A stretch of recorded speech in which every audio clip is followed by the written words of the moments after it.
elas menos... Quanto aos meristemas laterais, são meristemas que se formam no corpo primário do vegetal e que vão dar origem ao corpo secundário, ou seja, a madeira e a casca. Eles ocorrem na periferia de órgãos que se espessam. Órgãos que não se espessam não possuem meristema lateral. Olha o que ele falou. Meristemas laterais ocorrem na periferia de órgãos que se espessam, que seja, que ganham volume, adquirem volume, engrossam, né, ficam espessos. Aí ele falou caule e casca, tá? Ele falou órgãos que não se espessam não têm esses meristemas. Olha aí. Então, plantas ou vegetais monocotiledôneos que não se espessam não têm esses meristemas laterais. Então, as monocotiledôneas não têm esses meristemas laterais, apenas as eudicotiledôneas, tá?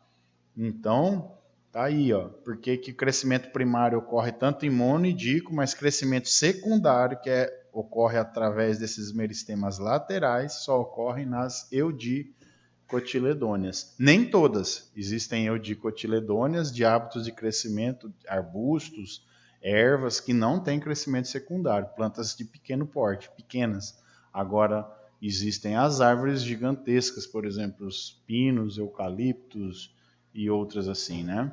Que apresentam nitidamente o baobá, por exemplo, né? Aquela árvore, a barriguda que vocês conhecem aqui da região, né? Essas árvores, as mangueiras com aqueles troncos gigantescos.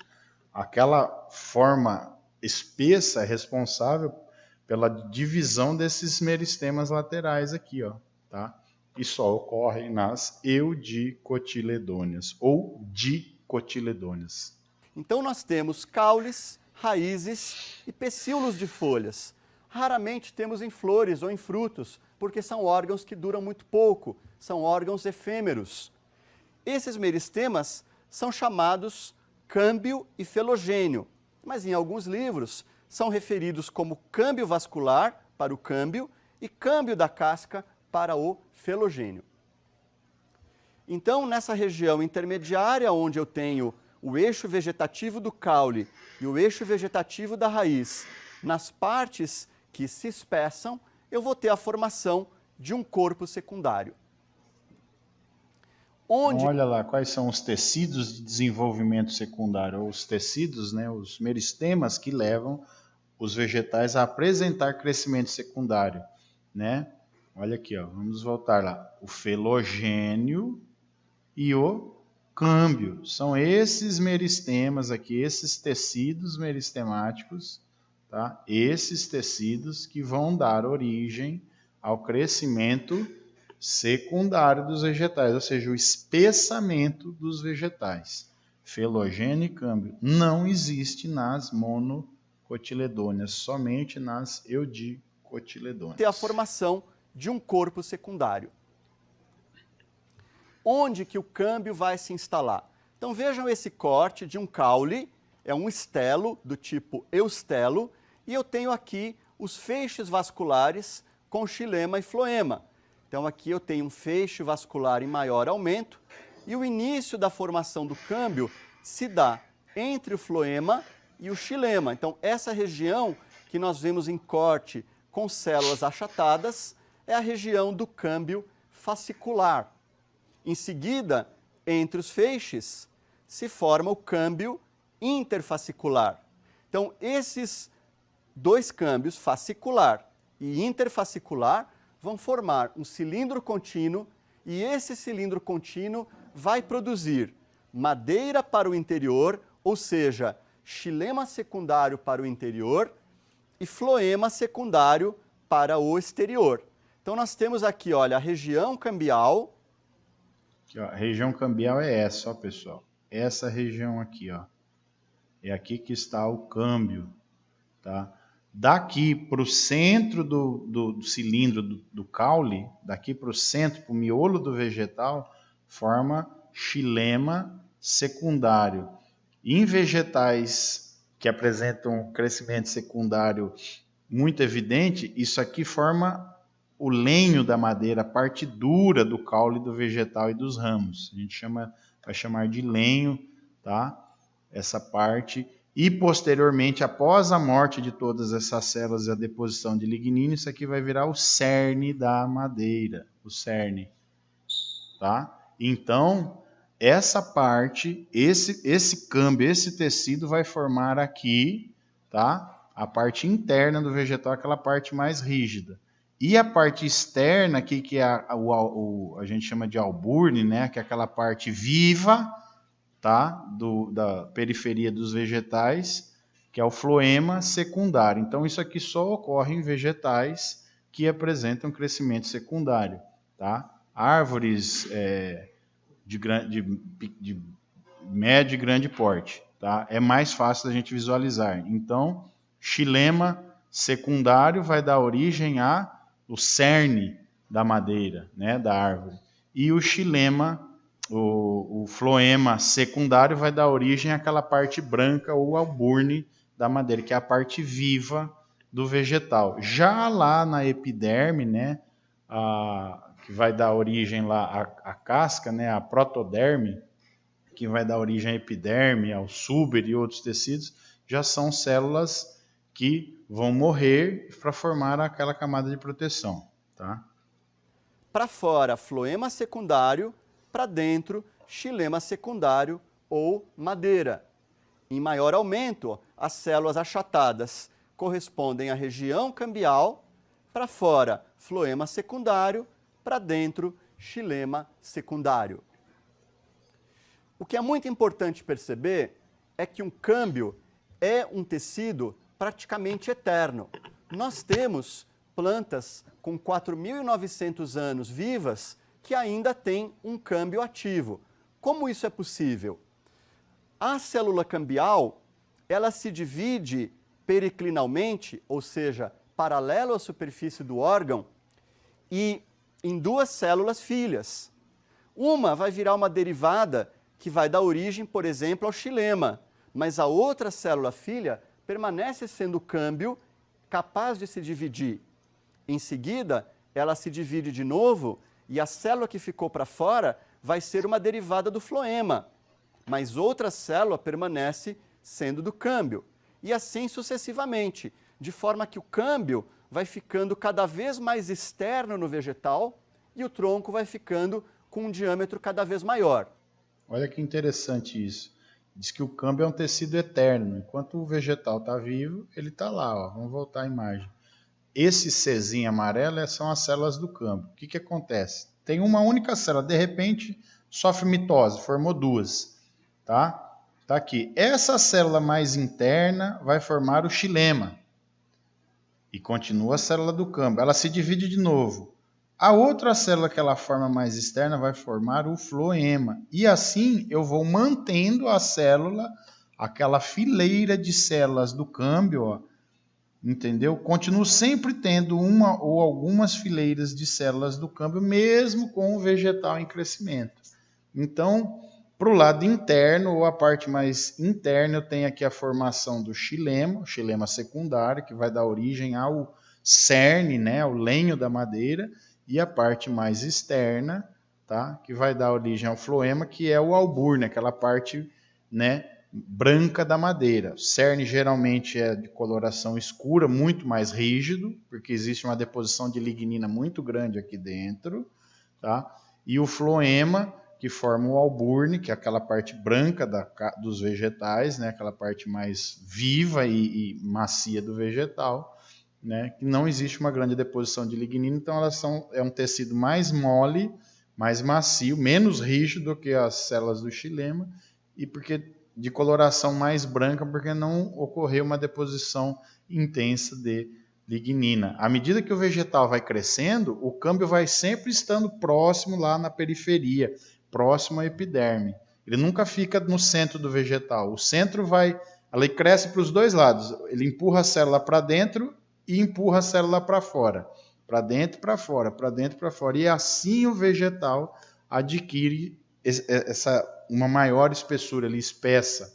Tá? É assim que ocorre o crescimento secundário em caules, raízes e pecíolos de folhas, caules, raízes, ramos e pecíolos de algumas folhas. Tá? É assim que ocorre esse crescimento secundário. O câmbio sempre vai existir. O que dividir para o lado de dentro vira xilema secundário, bem desenvolvido, duro, enrijecido, forma o cerne das árvores, né, das madeiras, e a parte externa forma o floema, forma o alburne, a parte branca mais viva dos vegetais. Tá? Dos vegetais que já adquiriram crescimento secundário, das árvores, por exemplo, das ou Vez mais eudicotiledôneas. externo no vegetal e o tronco plano no plano anticlinal para que a circunferência seja preenchida. Como que isso é possível? Isso é possível porque o câmbio tem dois tipos de iniciais. Ele tem iniciais chamadas radiais, que produzem os raios parenquimáticos, e iniciais chamadas fusiformes, que produzem os vasos, as fibras e os demais elementos axiais, como o parênquima axial. Então, estas duas iniciais, tanto iniciais radiais quanto iniciais fusiformes, elas também são capazes de fazer divisões anticlinais. Essas divisões anticlinais vão fazer com que o câmbio aumente a sua circunferência. E assim, a circunferência fica contínua e o vegetal continua a crescer em diâmetro. Por fim, nós temos o felogênio. À medida que o câmbio vai se expandindo por dentro, também ocorre a ruptura da epiderme, que é o tecido de revestimento. Claro, se um órgão interno está aumentando de diâmetro, ou o órgão externo acompanha esse crescimento, ou ele rompe. E é o que vai acontecer, e ocorre a instalação de um felogênio. Então, inicialmente você tem uma epiderme, essa epiderme tem nas suas camadas internas a pressão do felogênio que começa a se dividir, e o felogênio vai empurrar a epiderme para fora. Então nós temos aqui, olha, a formação de um felogênio. O felogênio forma células empilhadas, como nós vemos aqui, e a periderme, que é o resultado da ação do felogênio, vai substituir a epiderme. Então vejam, a epiderme verde, bonitinha, aqui se rompendo em alguns lugares, e aqui já toda marrom, substituída por uma periderme. Olha só que interessante. Então, o outro tecido responsável pelo crescimento secundário é o felogênio, que vai dar origem ao quê? Aquela estrutura dérmica do vegetal, aquela estrutura mais externa. O câmbio é aquela estrutura que forma os vasos vasculares, xilema e floema, responsável pelo espessamento, né, do vegetal ali, que forma, o floema vai sempre crescendo na periferia e o xilema sempre crescendo internamente. Então o vegetal engrossa por meio da formação desses vasos vasculares. Só que existe uma camada ao redor que protege esse tecido. O xilema, lembrem-se, o xilema é o alburne, é aquela parte branca de células vivas, mais macia, menos rígida, na verdade, né? Menos rígida, dependendo dos vegetais, mesmo o floema é duro, né? É menos rígido do que o xilema. Mas como é uma parte viva, entendeu? Essas células são menos lignificadas e apresentam uma coloração da parede celular mais clara. Por isso que a toras de madeira tem a casca, que é o súber, aquela parte morta. Aí tem uma camadinha ali que o felogênio forma da epiderme, feloderme, tá? Aquela camadinha viva ao redor, e ali para dentro é o xilema, tá? Depois eu vou falar numa aula sobre o anel de Malpighi, que a gente consegue retirar essas partes dos vegetais. O pessoal na roça, quando queria matar a árvore e não quer derrubar porque é muito grossa, dá muito trabalho, não consegue serrar, faz o anelamento, corta com machado, faz um anel arrancando toda aquela parte branca do vegetal, né, a parte do alburne, tira fora, o vegetal continua vivo por algumas semanas, tá, mas acaba morrendo aos poucos. Por quê?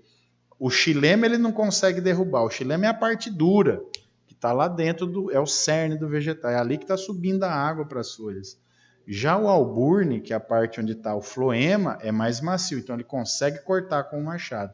Ele faz um anel ao redor do tronco, tira todo o xilema, tá? O que acontece? O açúcar que está sendo produzido nas folhas para de descer para as raízes, porque cortou o xilema, não tem mais como descer água com açúcar das folhas para as raízes. E aos poucos as células das raízes vão morrendo. Por quê? Porque não tem mais açúcar para manter a sua atividade metabólica. Elas não têm como se manter, elas não produzem alimento. O alimento do vegetal é produzido nas folhas, lá no alto, na copa da árvore. Para de produzir, para de receber açúcar, aquelas células da raiz vão morrendo aos poucos. De repente, com a morte dessas células, a água também para de subir para as folhas. E aí começa a ocorrer a morte das folhas na copa da árvore. De repente, a árvore toda morre, mas isso pode levar dias, semanas, dependendo do vegetal, até meses. Tá? Mas era assim que antigamente era feito para se matar árvores muito grandes que não se conseguiam cortar devido à espessura do tronco. Tá? Há diversos tipos de peridermes, né? Nós conhecemos peridermes que se destacam, algumas peridermes espinhosas e que fazem fotossíntese.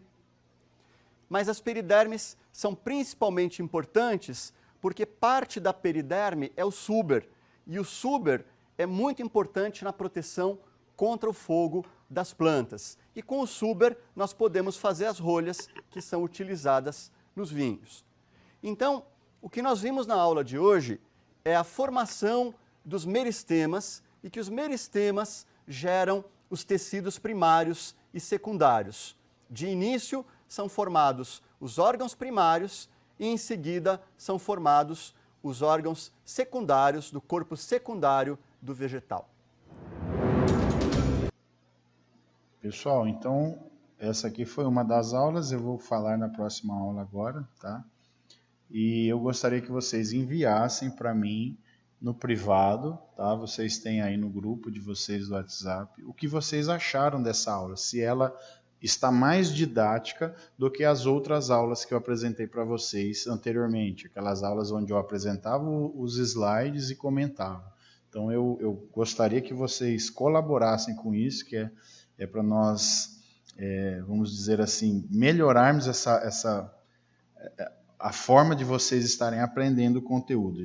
Já comentei que é uma situação agora um tanto complicada para nós, né? Nós estamos em adaptação, então eu estou testando metodologias diferentes para ver se nós conseguimos, em alguma delas, um êxito maior, uma forma que vocês assimilem mais o conteúdo. Então vejam o que vocês acharam dessa aula e me enviem no privado comentários sobre essa aula, tá ok? Essa aula fica por aqui e vamos dar início ao próximo vídeo, tá ok? Muito obrigado.